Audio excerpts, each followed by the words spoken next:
If you want to smuggle something into America, you probably know what you're up against. X-rays, customs, border patrol, and a whole lot of people with guns. But if you want to smuggle something out of America, that's a whole nother story. And if the thing you want to smuggle is larger than your suitcase, say, for instance, this car, you can't just show up at the airport.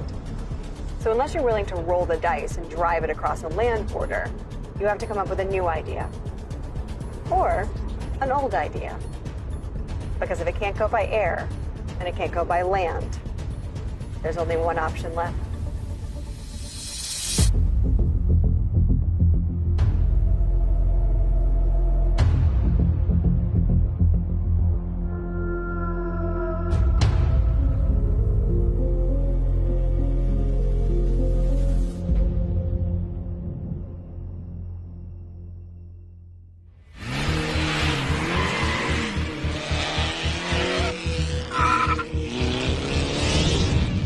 Months back, I started looking into stories of car smuggling.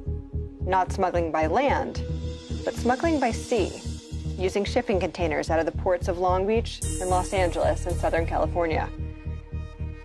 But, as I figured out pretty quickly, smuggling out of a port is much more complicated than it seems. The Port of Long Beach is the second busiest port in America. What is the first busiest? The Port of Los Angeles, which, in addition to being the largest, busiest in America, is also the busiest in the Western Hemisphere. I didn't even know LA had two ports. And they are zero miles apart. They are literally next door to each other. Together they make up the San Pedro Bay Port Complex. It is a $400 billion operation, and they move 100,000 cars a year.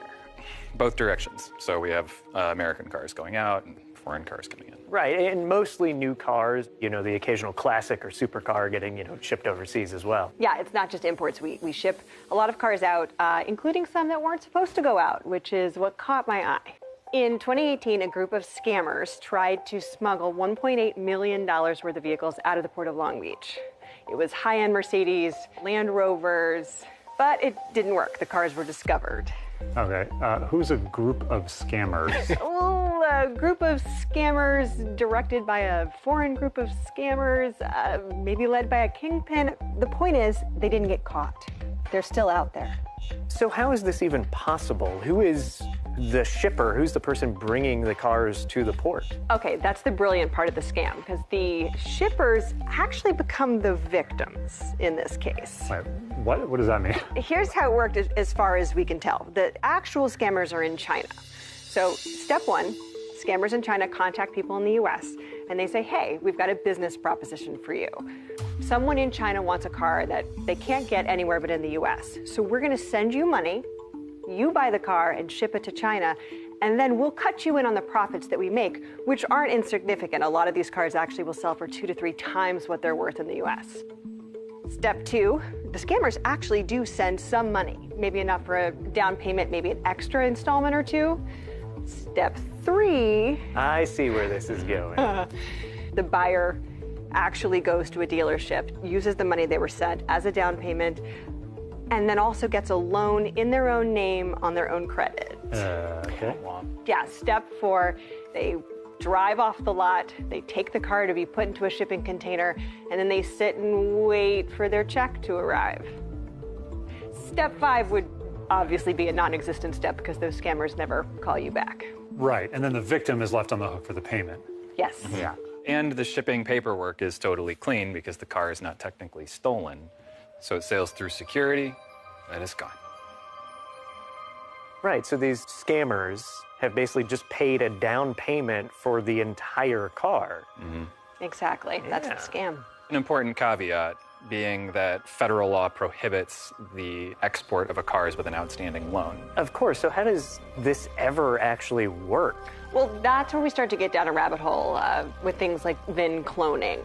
There are ways that you can get the cars out of the port undetected. Yeah, and it's more like a network of rabbit holes because, VIN cloning and swapping and cleaning and moving from state to state. The point is we start to get into really advanced criminal methodology. There are all kinds of scams happening all the time, even as we sit here and discuss it. So there's classic smuggling. There's the scam like the one we just talked about, and then there's, good old-fashioned car stealing, gone in 60 seconds style. Grab a car, shove it into a container, label it as teddy bears, and off you go. So this isn't about a single cold case. This is an entire category of cold cases, like an entire set of car crime that just keeps happening and never gets solved. Yes, although there are a couple stories that stand out. I wanted to talk to someone specifically who had an active cold, you know what I mean, an active cold case. And that is where Eric Bloomberg and his particularly insane story factor in.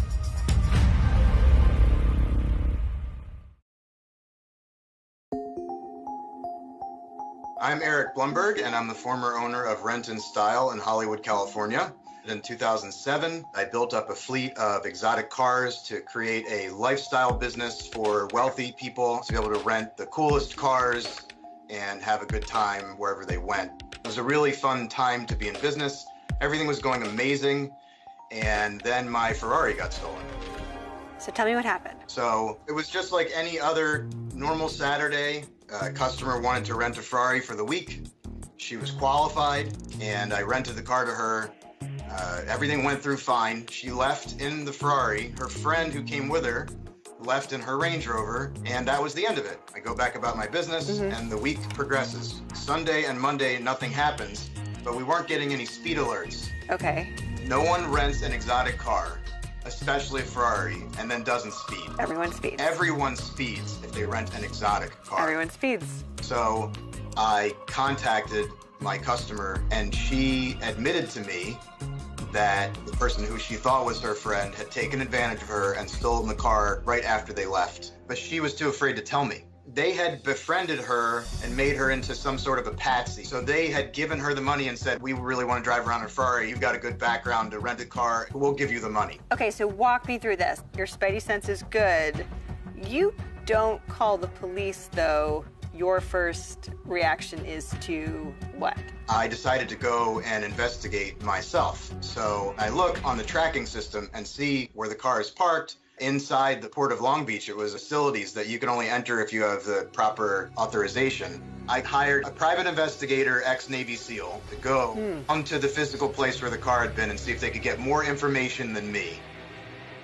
The private investigator and his partner got a picture of the container that it was in, and in the picture you can see the container number. You can see the door of the container is open, and inside of the container, which was large enough for more than one car, you can see the back of my car and you can see the license plate.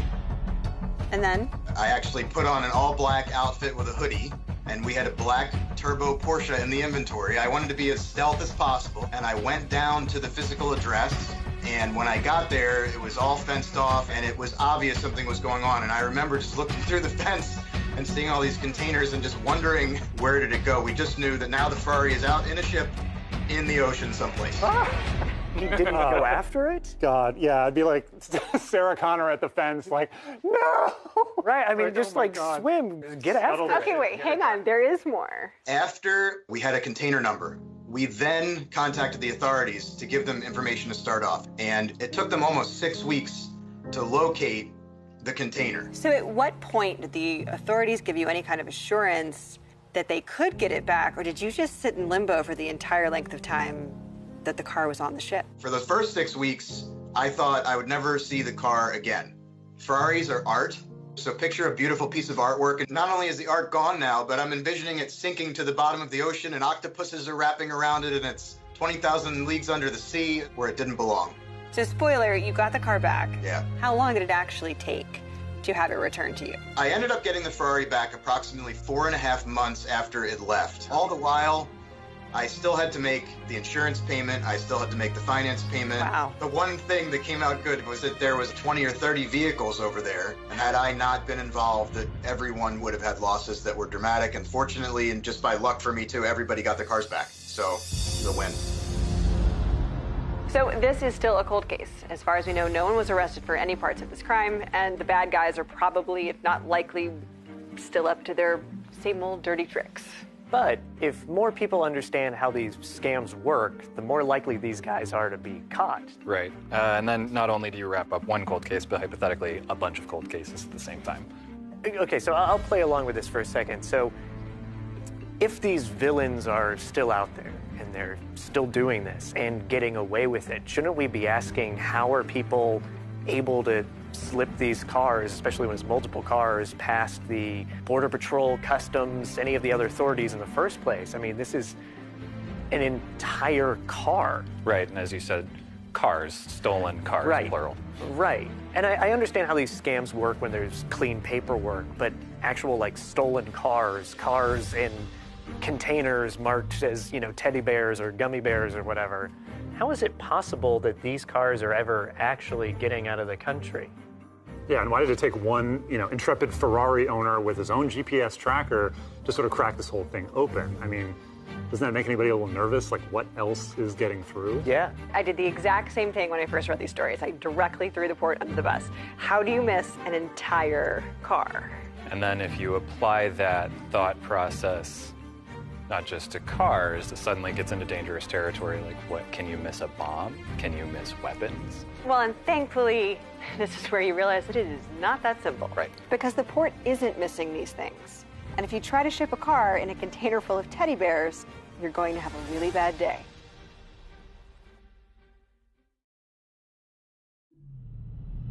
So I'm heading down to this San Pedro port complex, which includes the Port of LA and the Port of Long Beach.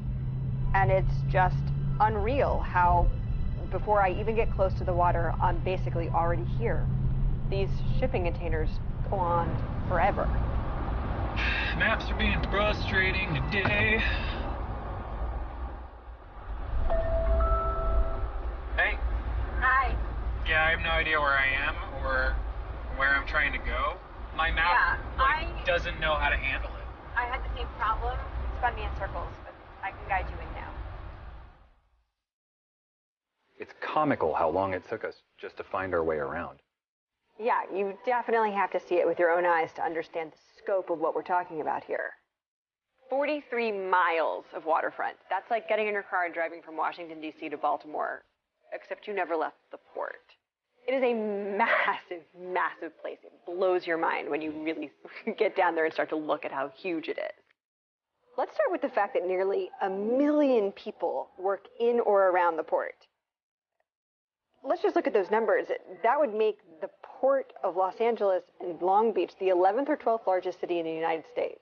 The Port of Long Beach has over a 50-foot draft, which makes it deep enough to host some of the largest freighters in the entire world. And we're talking huge ships. And with these huge ships comes a massive amount of freight, requiring over 80 cranes to move containers ship to shore. In 2020, both ports in the complex experienced a massive spike in import-export activity. In Long Beach alone, in only the fourth quarter, 2.5 million containers, or 20-foot equivalent units, passed through its port. Over 1,000 cars alone ship out of that port every single day. Think about that. That's about $9 billion annually in exported cars. It's easy to assume with those kinds of numbers that there's no way to check it all. But every container and every piece of paperwork has to get checked by customs. Honestly, though, it's much harder to pull off a scam like this than I originally thought. And things still slip through the cracks. Yeah, but I mean, it's not really that black and white. But isn't it exactly that black and white? No. I mean, there's a greater focus on, the safety and security than checking every single detail of the paperwork, and that's something that factors into a lot of these scams. Paperwork is a little incomplete or a little off all the time. If every shipment with a minor paperwork detail was turned around, they'd be turning around things all day. So maybe a car slips through. Yeah, because it's not a bomb. No, it's not a bomb, and the show must go on. And they do check everything for drugs and explosives and all of that.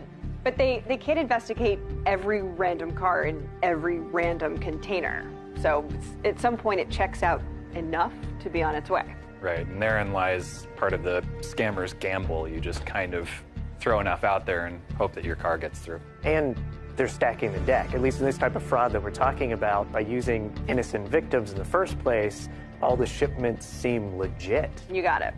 Wow. Just to be clear, though, if you try to ship, an atom bomb, paperwork or not, they're going to notice. Yeah, you can't just ship anything because you have paperwork. They do check everything. They're always watching. But okay, so who is the they actually? Whose job is this? So glad you asked. I'd like to introduce our friends at OET, the Outbound Enforcement Team with U.S. Customs and Border Protection. Welcome to the Los Angeles Long Beach Seaport. This is the Outbound Enforcement Team here. We are the largest exporter of vehicles nationwide, and this is one of our undisclosed locations where we do our physical inspections. She gave us an up-close look at the process. And before we even got started, it sounded unreal. Through here to this facility, we do about 1,200 to 1,500 vehicles a day. Per day. That's a lot. Yes. Her task force is legally mandated to check every single VIN that is supposed to leave U.S. soil. And it's not just cars. We do construction equipment, off-road highway vehicles, motorcycles, golf carts, Zambonis, anything that is self-propelled. This is a huge operation. CBP works with CHP, LAPD, sheriff's departments, NICB, harbor police, and more. And when they inspect, we have to touch every single vehicle, hands-on physical examination. It's hard to believe that they go and verify everything. They're a lot more thorough than I expected, and when they go over a car, they've got a lot of toys to help. We use NII, which is non-intrusive inspection technology. It's a gamma imaging X-rays. We also use fiber optic scopes. These vehicles right here are worth between $90,000 and up to $200,000 each vehicle. So we're going to try our best to keep the vehicle intact. But to be sure, they do pull cars apart. That idea had me fascinated. Smugglers must know everything gets checked over from top to bottom. So it seems like most of the exports are legit. These vehicles go all over the world. Collectors predominantly buy vehicles here in the U.S. because they are less expensive. And then they export them out places where you wouldn't even think of. And for motives that you wouldn't even think of. Okay, so when they buy the cars in the United States, they're cheaper than what they sell for when they ship them overseas. About 90% of our high-end vehicles export out to China. Oh, really? 90%? So here's a Mercedes, the GLS 450, which is a very common export because it will resell in China for a higher value. If it's worth $90,000 here, it will be worth $190,000 there. Checking these cars isn't always easy. When people try to ship goods, they're going to try to keep costs low, which reveals a different issue. The containers can be double stacked as well. You could see how they stack it. Yeah, look how they wedge them in there. And two others will be in here along with other parts like this. And sometimes they will be commingled with household or other commercial goods. And is that used to sometimes try to trick Customs and Border Protection, have things Oh, been absolutely. hidden? Within those tires or whatever else, other stuff could be concealed in there. Smugglers don't just try to smuggle out cars. They use legit cars to smuggle restricted goods out. Some of the things that we have found are rifle parts. We do find drugs here. We do find prohibited military items that are not allowed to export. So this looks like parts, right? Yeah. Yeah. What we believe are parts. Right. So these are more parts. They still carry a vehicle VIN on them, so we still regulate you can still these. check them all. Oh, yes. Yeah. And you'd be surprised what they could hide inside of these. Oh, man. Sometimes they load up vehicles like that on purpose to deter us from thoroughly looking inside. But with the team that we have, we will rummage and we will look through everything, every piece on there. Just kind of amazed at how much you guys actually have to do. I don't think a lot of people are aware of that. It's a lot of work, and I'm very impressed.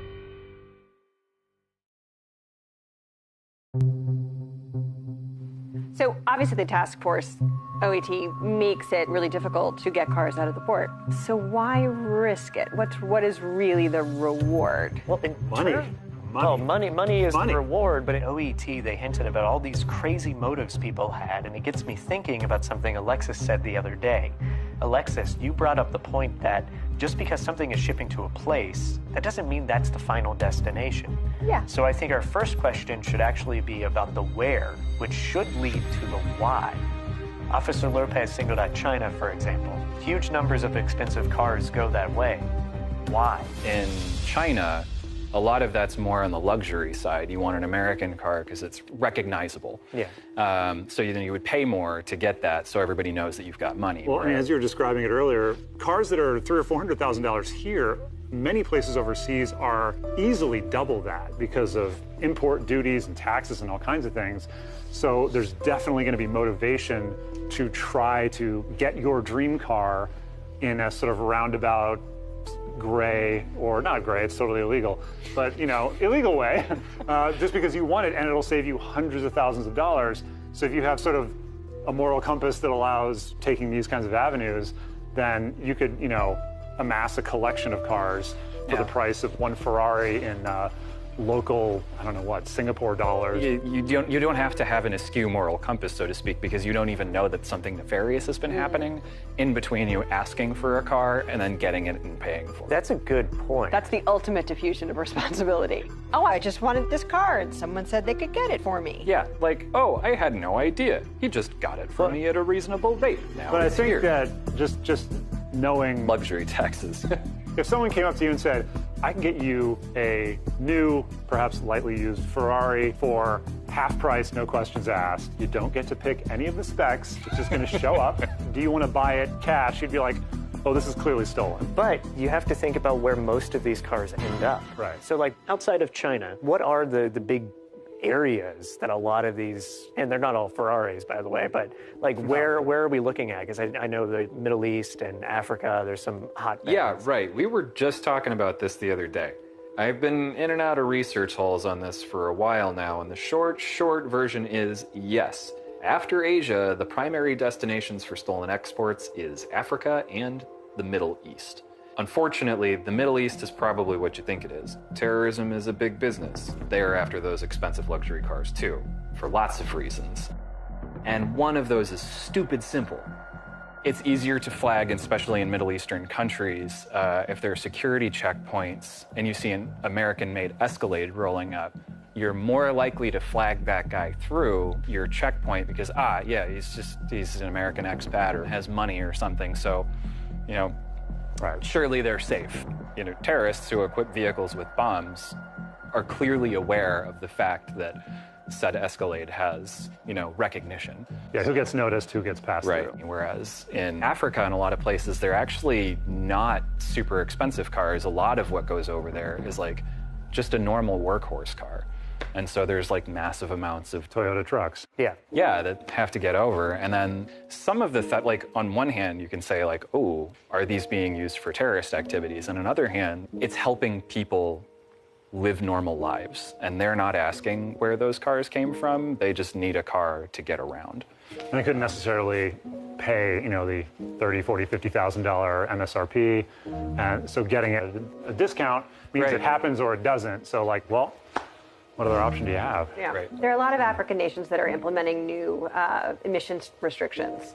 So cars that are being sold there legally and readily meet emission standards but aren't affordable to the general public. Yeah. So they've got to figure out how to get a car that's affordable somehow. Okay, so clearly there's a lot going on. All kinds of fraud, all different reasons. Let's narrow our focus back to the original scam we discussed. Right. Scammers pick targets in the U.S. who go buy a car, then ship it out to sell overseas for profit. But the profits never come. It seems like in this kind of fraud, there's a high likelihood that you're never going to be caught. Right. Yeah. There's so many layers of diffusion that makes it really difficult to pin on anyone. And again, 90% of all freight still moves by sea. Right, so even if only 10% of what was stolen makes it to you because the rest was found or caught or whatever, you're still doing good. Yeah, your margins are enough. 10% suddenly becomes a very, very large number. Yeah. What are we talking about in terms of the actual dollar amounts of these black market sales of these cars? The amount that people overseas are paying to sort of set this scam in motion, if it's a down payment and maybe a couple payments, for some of these cars that could be $50,000, but that's $50,000 of a $300,000 or $400,000 car, or a $500,000 or $1 million car, or on and on and on. So if they're just putting that down and then getting the car back, even if it takes a couple tries or they lose a couple in transition, they're still going to end up ahead. So this doesn't sound like a couple of bad dudes on the internet. This is a full-on criminal enterprise. Right. So who's the big bad? Who's the big bad? But That's where we hit the extradition wall. That's Yeah. why so many of these cases are cold. Like those cars in 2018, they think they know who's responsible. Really? But can't get to him. No, he's a Chinese national and he fled the country soon after. What are we going to do? Issue an extradition request to non-U.S. ally China and hope for the best? Right on top of that, Rose. Exactly. And the people responsible for the Eric Bloomberg case didn't get charged either. Right. Right, and it's international crime. The bad guys are in countries that aren't thrilled or legally required to turn over suspects to the U.S. Right, and when you look at all of the similar cases at ports across the United States, you start to realize how deep the rabbit hole really goes.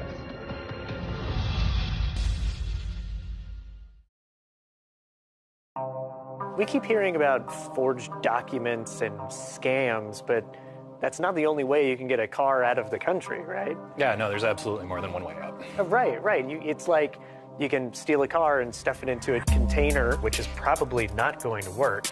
So it seems like they've come up with a lot more ways to smuggle a car than you would think. Should we do a greatest hits? Yes. Yeah. All right, so here are my top 3 favorites. You've got your classic steal it and ship it. Next, you've got the con job.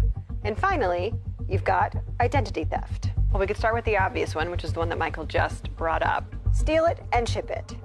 Straight up stealing a car and trying to ship it out of the country with fake paperwork. So, steal a car, put it into a container, forge the paperwork to label it as something, and then it's out of your hands. All you can do is hope it somehow passes inspection, which it probably won't. If you're lucky, the stolen car ends up on the ship, at which point it's very difficult to get back. So how often does that actually work? I don't know, like, how do you tell? There's no way to tell. Yeah, there's no way to tell if it works. And there's nothing to report. Right. So this could actually be happening all the time. Constant. Can we name these? These feel like they need names. Yeah. Like, the last one is the prayer. Because you pray it gets through. Yeah. Okay, so that's one option, but then there's the one we've mainly been talking about today, which is where you actually con somebody into shipping a car for you. It's just a straight con job. That's really simple. Right. The paperwork of the car is probably clean. It goes through the port. It's gone. And that could probably happen all the time and not get reported. Right, I mean, it's as simple as people getting embarrassed. Yeah, I was thinking about that. Like, it happens and just somebody, because of pride, doesn't want to report it. Yeah, and then the other option is identity theft. You steal someone's identity, get a loan in their name, buy a car, ship the car, stop paying the loan. Yeah, but that's like a race against time, kind of a race against the clock, yeah. What do you mean race against the clock? Well, you've got to get the car out before the identity theft is detected and before they stop payments. Yeah, because if the payments don't go through, the VIN might get entered into a database. They do check that database that on makes cars sense. going out. Could you do a VIN clone? Yeah, sometimes, and if they're really good, you could clone the VIN of an identical car belonging to some random person, and then you take the good VIN and put it on the identity theft car, so that when they run it through the database at the port, they see the good VIN. Meanwhile, the real car is just sitting in a driveway somewhere, totally unaware. That's the old Vin Diesel Jr. I don't want to laugh, it was accidental. All these scams have one thing in common. You still have to get the car or cars that you want. Right, and not just any car, though. I mean, it's got to be a car worth stealing and shipping overseas. Yes. You know, something that somebody wants. Okay, so it sounds to me that there's two options then. There's the physically stealing a car and shipping it, or then conning somebody to do it for you. Okay, so then pros and cons. Okay, well, the pros of just straight up stealing a car is early speed. I mean, someone steals a car, you stuff it in a container, and hope it gets out of the country before anyone notices it's gone. I mean, the con is really just risk, right? Someone could get caught stealing it, or if it's reported stolen before it ships out, then the paperwork stops it at the port and it's all over. Right, and the pros of the con are that the paperwork on the car might be totally legit. It gets to the port, it makes it out. No one knows that there's a crime committed until the car lands overseas. But the con is that you have to pull off a pretty complicated multi-step scam and potentially expose yourself or your henchmen. Or you can use marks who you can take advantage of to handle the cars for you. Right, but then that's a long-term game with a lot of, planning and investment. Yeah, I'd rather just steal a car. Have you ever tried stealing a car?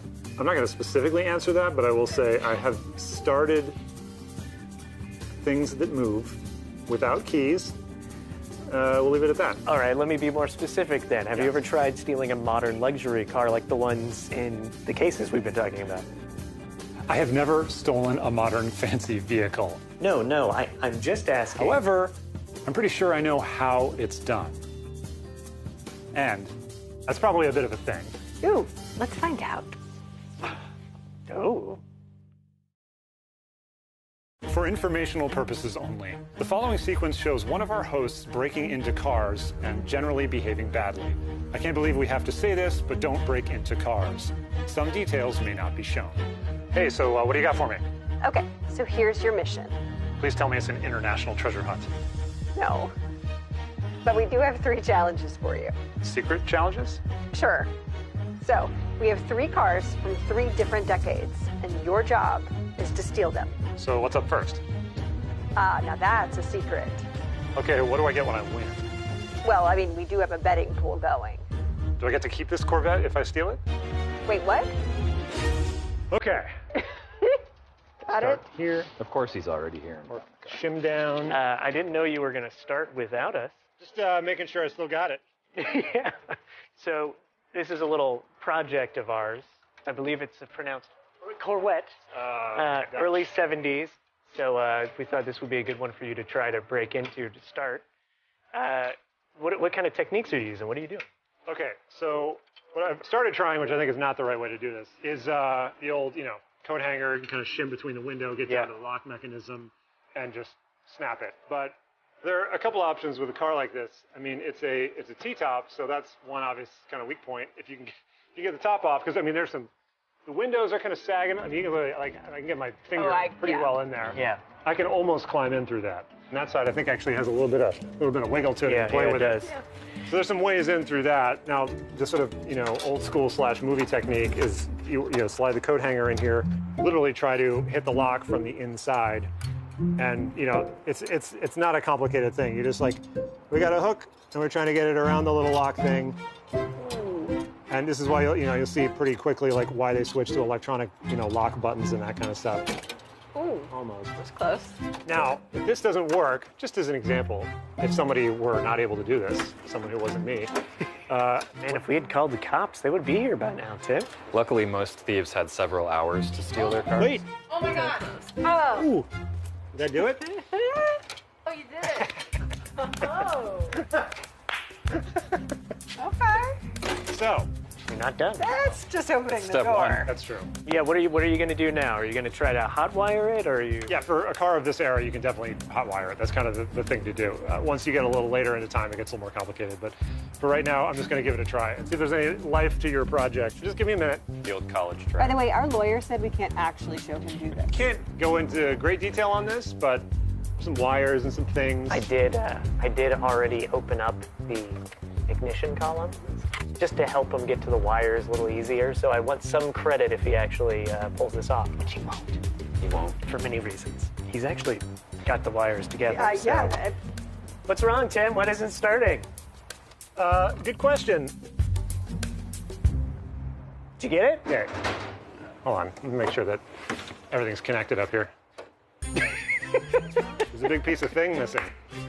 What's the problem? I'm not that mechanically inclined, but at least 2 of the parts I need for the engine to start. What's the problem? Are not Why here. didn't you get it? Okay, so 1970s Corvette, you got in with a coat hanger and you would have hotwired the starter.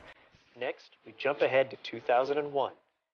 This is a Ford E250 cargo van that we found outside. It's a collector's item in fantastic shape.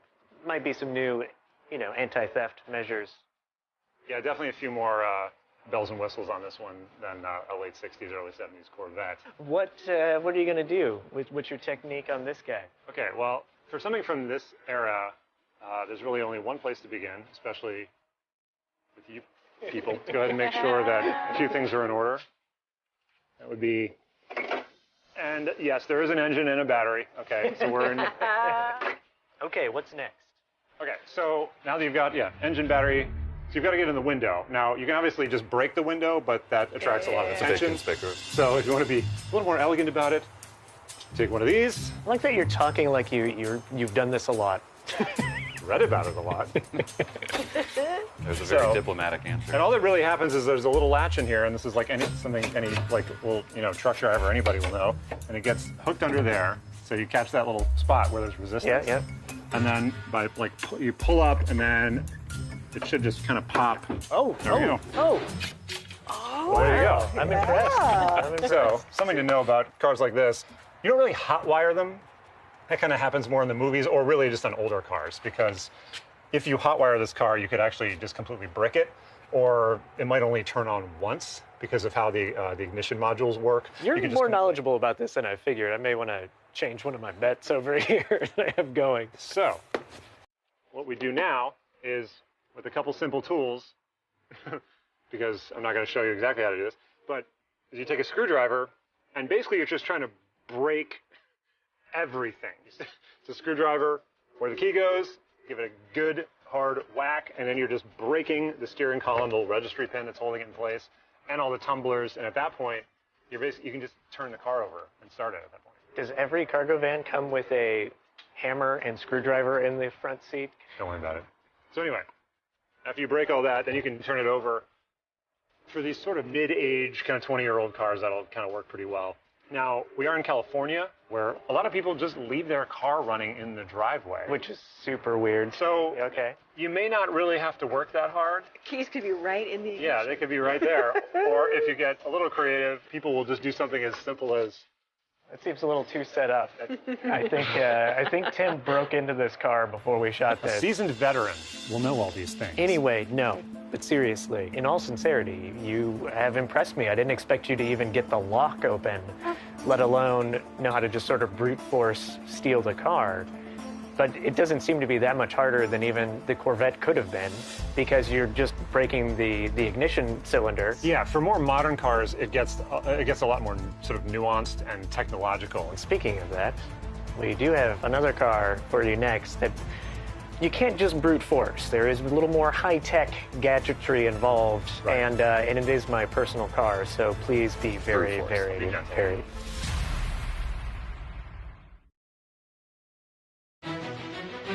2 decades into the 21st century, vehicle technology might not include flying cars, but other advancements like safety have literally saved my life. Now we're about to see whether security advancements can protect my car from the likes of Tim. Yeah. See Tim steal this. All right. All right. Show us what you got. This is the cleanest one yet, so I'm excited. Don't hit your head if you can get inside. Okay, actually, here, one thing real quick. Can you... Legitimately, no one should really know how this works. Can you hit unlock on the remote for me? I wouldn't suggest doing it, but for the sake of... Okay, so if you want to get into cars like this, just have somebody open it with the remote. It's way easier than what I'm going to do. That's the easiest way to do it. So...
All it takes is a laptop and a few dollars in parts, and you can even lock the door on your way out.